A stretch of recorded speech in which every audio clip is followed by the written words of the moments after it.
Hey there traders, checking out of the stock market today. We had more reactions to headlines as far as the potential of a stimulus deal being reached. We'll look at the chart and the only chart that I care about as far as the broader market is concerned for the next couple of days and how it came into play in both directions today. And we'll wrap it up with a look at OSTK and some notes on psychology and how the big boys play this game. Stay tuned.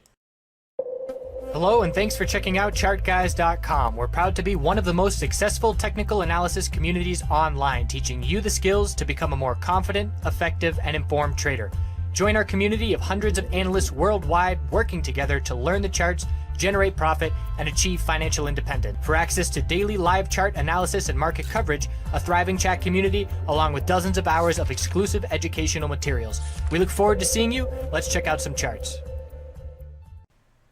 So just one note on this SPY chart, when we look at this candle, a lot of newer traders would look at this and say, oh, we were red today, or the market was down. Or they would look at the volume and say, okay, that's how much bear volume we had today. Or the volume was mostly bearish today. All of those assumptions are wrong. We have to remember that the color of the candle and the color of the volume are relative to whether we closed higher or lower compared to where we opened. So this is the close of yesterday, this is the open today, and this is the close of today. The close of today is still above the close of yesterday, meaning it's a green day, and we can't make any assumptions on this volume. The only assumptions you can make on volume without zooming in for details are when the candle is a Marabozu. So if I look at this red candle, I can say, okay, the majority of that volume is bear volume because the bears control the entirety of the day from the open into the close. Anything short of that, I have to zoom in and I have to be using the hourly or the 15-minute or the 5-minute time frame to see where was the majority of the volume directionally. And there are also other tools and other indicators that you can use for that, but that's how I do it. So looking at the S&P 500 futures chart, and in the video yesterday, the chart that we were watching was this potential 4-hour rising wedge, and it stood out to me for the first time yesterday afternoon, and it came into play multiple times since then. So here's where it would go. We rejected from that resistance yesterday, and we rejected from that resistance this morning. So knowing that and looking at this chart, I personally didn't trade today. I took an off day. Normally my off days mean I'm just working on a different Chart Guys project, but today my off day, I actually went outside and into the woods, wasn't at home or at my computer for the open, and it was wonderful. But I didn't make any trades because of that. Had I been in my zone and approaching the regular trading day, I would absolutely have been scouting a bearish entry because of this resistance line and because of the fact that bull breaks have been getting very little follow through. And when that's the case, that means zoom out or zoom in and look for a potential rising wedge. So that high of 33.95.20, we topped out at 33.98.60 and then pulled back fairly significantly. That is how I would have the support line. That also came into play as well. If I'm putting this uptrend line at our candle closes here and ensuring that no candle is closing below, we were down and seeing weakness in response to a bearish headline of whatever it said, Pelosi and Trump administration are now not as close to a deal, whatever it said, it bounced just above this support line. When I see a pattern that is giving me clarity, I do not care at all what the headlines say. Break this pattern significantly and clearly, then I will say, okay, what headline led to that break? If it is a headline, that would matter to me. But if the headlines are not leading to a break of the pattern and they are occurring and keeping this pattern alive and well, then I know that this pattern matters way more than any words that are going to be written on a headline or an article about this political situation. So as long as we are in this 4-hour potential rising wedge, keeping in mind that it could break bullish, I care about what this price is doing in this pattern more than the headlines. And that is Sweetie coming in from a nice day in the sun. So we have held support and we'll be watching this for the next couple of days. And if we could stay in this pattern tomorrow as well, we'll be watching it first thing next week, which is entirely possible. So that is the most important pattern for me. If we get a bull break of this pattern, we will be right up at 34.3160 resistance, which is our last clear lower high. And if we get a bear break, we're going to see our first notable daily consolidation that we've seen in a while. And again, keeping in mind that I personally am finding clarity on the 2-day time frame on a lot of names and sectors, and SPY is one of them. So I'm looking at SPY resistance up at 343.06, and currently we are still just about 1.5% below that level. So watching that 4-hour rising wedge, and that matters to me more than QQQ. Remember a week or two ago, what mattered to me more than anything was the QQQ futures 4-hour falling wedge. And it kept us from getting overly bearish, and it had us keep our eyes on the bulls, and it ended up breaking bullish, obviously. At that point in time, I did not care what the SPY chart was doing. I cared more about this pattern. It's the opposite now, because I have a much more clear pattern on SPY than I do. Let's just see how close it is on NQ as well. It's similar. You could be watching it here as well. So I take that back. Either one would work. Same potential 4-hour rising wedge. Worth keeping an eye on both. Could be potential clues if one were to break before the other. And we can see very clearly QQQ is closer to breaking bull than the S&P 500 futures. So I can say if QQQ cannot break bullish over this uptrending resistance line, then it is extremely unlikely that the S&P 500 will be able to. And if we see QQQ break it bullish first, we have to remember that to have complete confidence, we would need to see the S&P 500 break as well, probably a little bit after, but need that follow through. Remember, that's that analogy of the QQQ bulls looking over their shoulder, and if the S&P 500 is not coming along through the resistance break, we have to take that resistance break with a grain of salt and be a bit cautious. So IWM on the daily time frame, continuing the bull move, up closing at the high of yesterday. 2-day time frame for clarity. Anything under 156.85 is a lower high, but bulls have plenty of space for a daily higher low to form whenever this move tops out. XLV Healthcare.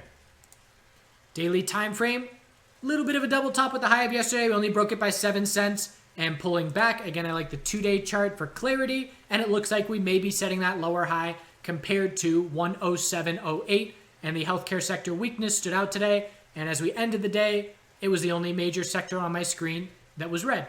So watching for that potential lower high compared to 107.08.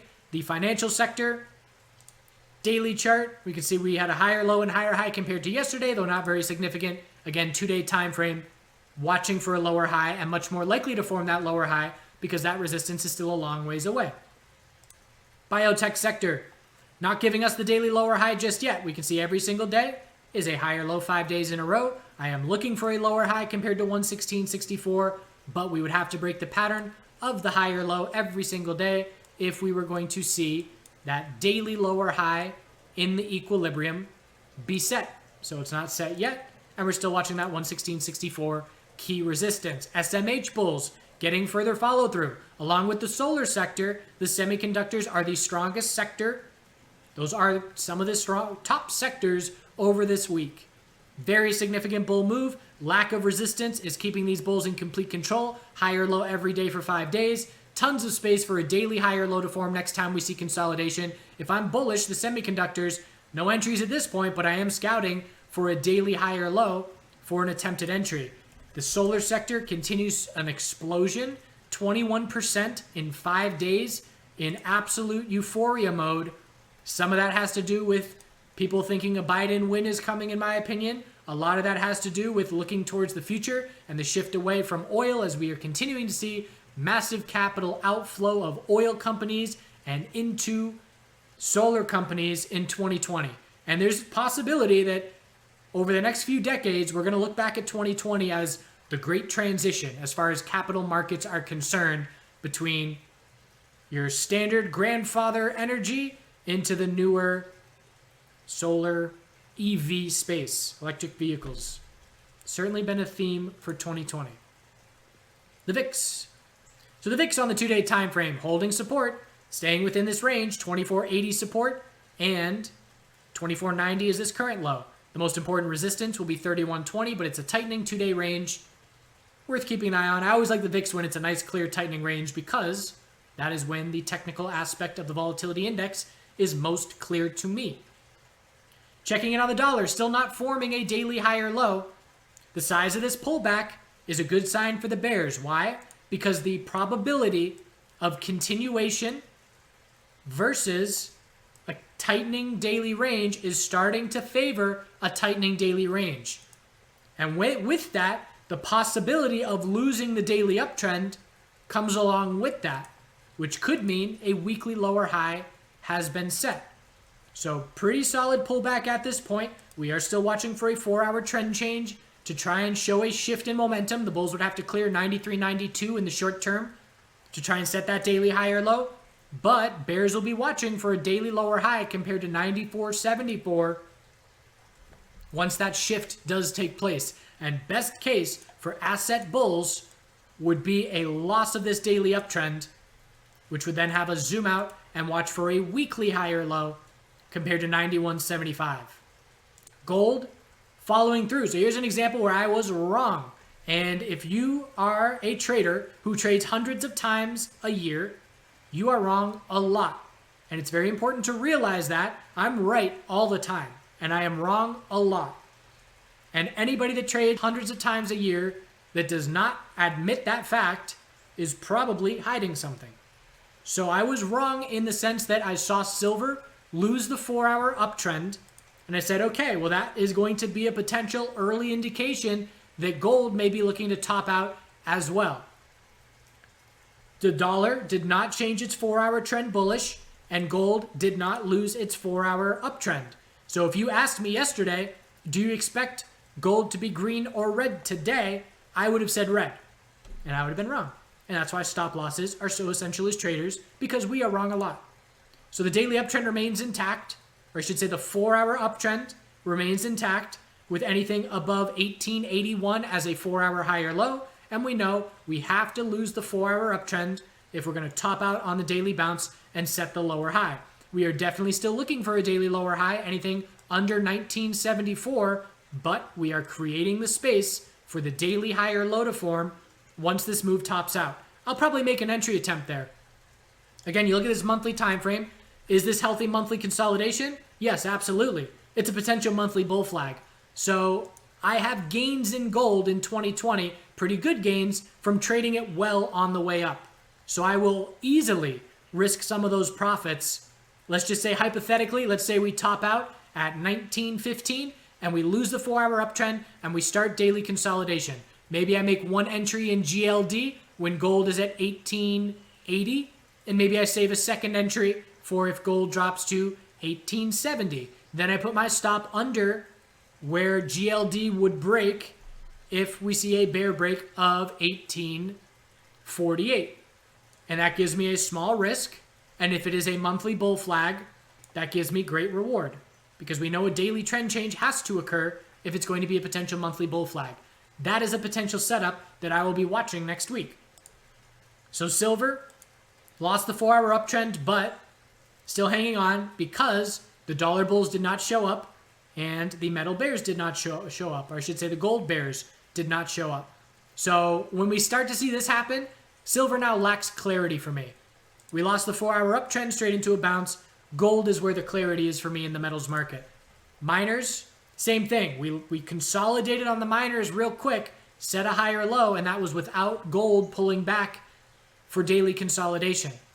So I still have more clarity, technically speaking, on XAU USD than I do on silver or on miners. And at this point for the miners, I'd be doing the same 2-day time frame and watching for that lower high compared to 43.60. But bulls are creating that space above the low of 37.08 to try and form a convincing, clear, higher low compared to that level. And again, some technical analysts will say, yes, the daily trend change is bullish. Others will say, no, it's not. And I wouldn't argue with either. For me personally, coming from this far of a drop, that's not enough of a pivot for me to be confident in the daily trend change. Oil, daily inside bar yesterday. And the bears back out again today. So again, the weekly time frame is where I'm finding clarity on oil. And the question is all about 36.58. Can the bulls form a weekly higher low compared to that level? If we drop down and break 36.58, we have a confirmed monthly downtrend, weekly downtrend, and daily downtrend. And that'll be the first time that has been the case in a while. I guess not too long. We were, first time in months. So it's all about 36.58.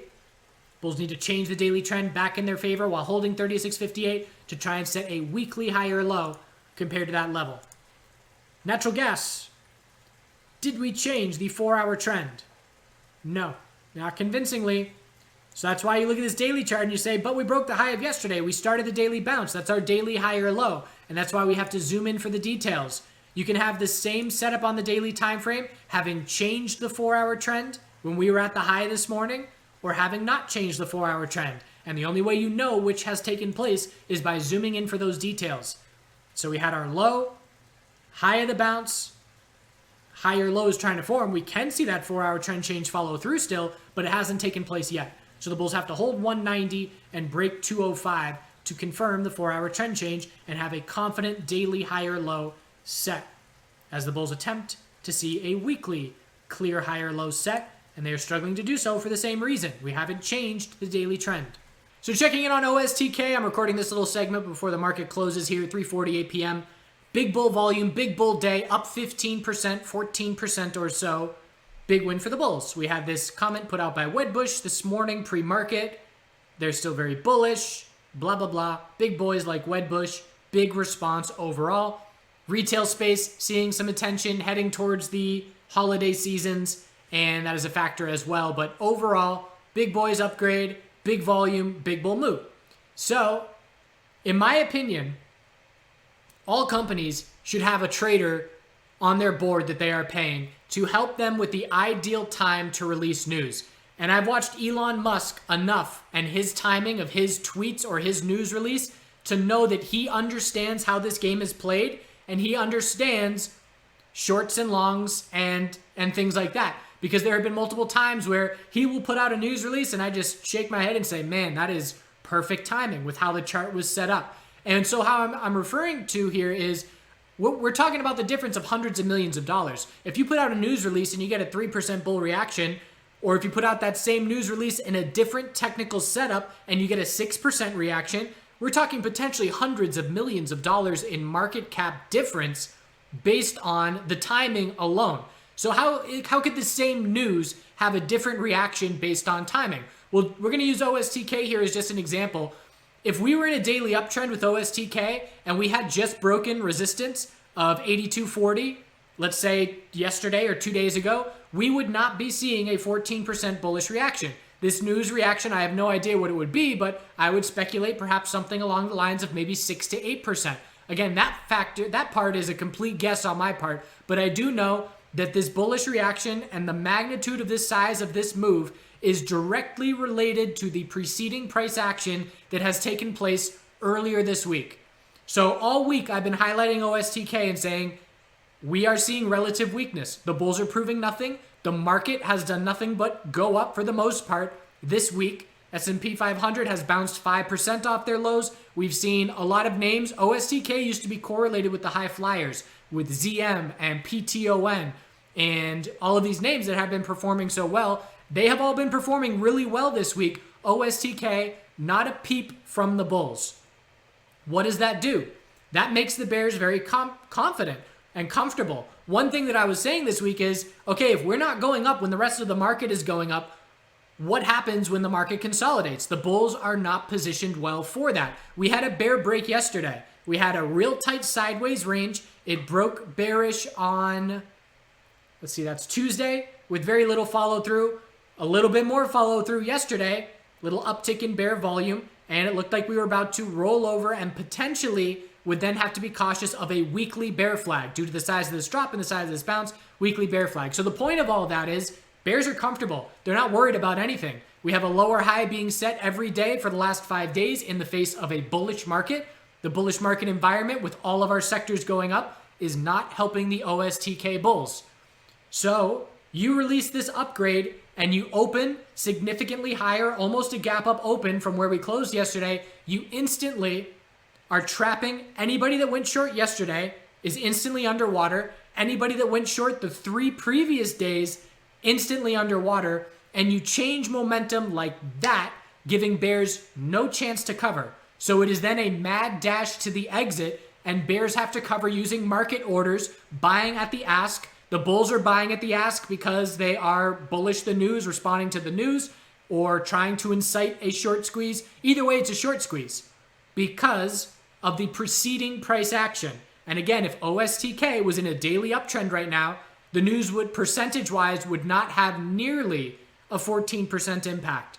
So again, I've seen times where Elon Musk, we will have bearish action and he will put out a perfectly timed tweet or a perfectly bullish news release or a little leak, whatever it is. He knows how to play this game.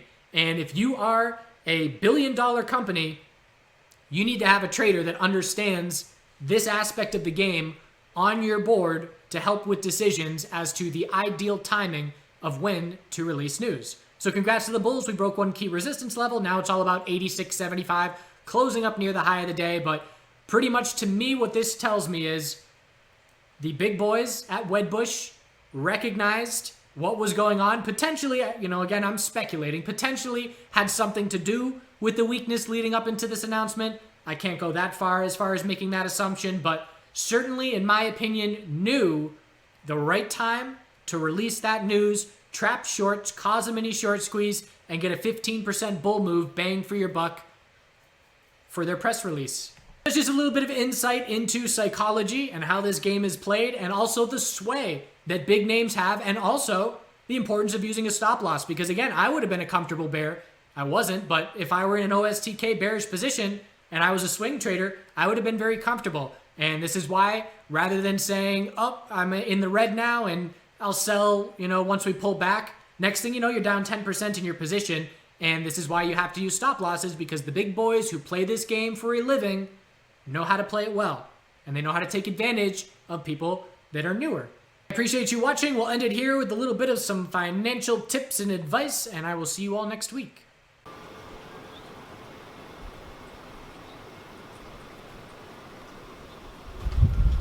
Hey everyone, so in this video I want to be talking a little bit about financial mindset. As traders, we're always in this mindset of wanting to accrue capital and wanting to make money, also not wanting to lose money, but there's a whole different mindset out there that goes along with bigger picture stuff in terms of financial independence and financial well-being. And that relates to expenses, opportunity cost, and things along those lines. So I personally have always been fairly financially conservative. I have fond memories of eating cold cans of soup while living out of my beat-up Honda Civic, traveling around the country, and doing so on a budget that was less than I would have been paying if I was living somewhere paying rent. But it boils down to, you hear all the examples of, if you forego a cup of coffee a day and save this much money. A rough example of that would be if you have a $4 cup of coffee, you have it 3 times a week, and if you eliminate that, you just saved a significant amount of money. Let's just say you had a $20,000 trading account, and to make 10% on the year and match the S&P 500, that's $2,000. If I cut out that 3 times a week coffee, I just saved $620, and that is essentially a 3% increase. It would be equivalent to the amount of money in my pocket is a 3% increase in my account. So we can view it that way as well. Not only is how much is your account making, but how much money is in your pocket. So I could choose to have a new car. Back when I was seeing my capital increase significantly with the cryptocurrency space and then the marijuana sector a few years ago, I continued driving the same beat up 10-year-old $7,000 used Subaru because it worked fine and it served all of my needs, and I didn't need to up that. And that new $30,000 car is the equivalent to, say, going out to eat 600 times over the next 5 years. So again, have that mindset of opportunity cost. I could buy this. What else could that money go towards? I talk about monitors. You see thousands of dollars spent on monitors in these big elaborate systems. Personally, I've never found the need for that with any of my trading. I've always spent $120 on or less on my monitors, and I've had maybe 4 in my trading career. So I currently have 2 $120 monitors, and let's say the alternative is a $2,000 setup. Me foregoing that $2,000 setup, if I put the money that I saved, let's say $1,750 in an account that just tracks the market for the next 3 decades until my IRA reaches an age where I can withdraw from it, that's now $49,000 as opposed to a $2,000 expense. So again, view it as money in your pocket, not necessarily just all the money that you can bring in, but money you can prevent from going out. and keeping that frugal lifestyle, because you see so many athletes that keep this elaborate lifestyle up and then their money stops coming in, and next thing you know, they're broke because they can't keep up with it. It's much easier to ride the waves of income if you are not having high expenses and don't have high debt. So that's today's little financial tip. Hope you have a good weekend. Two major factors as well. So I personally, you guys, you can't be going this loud.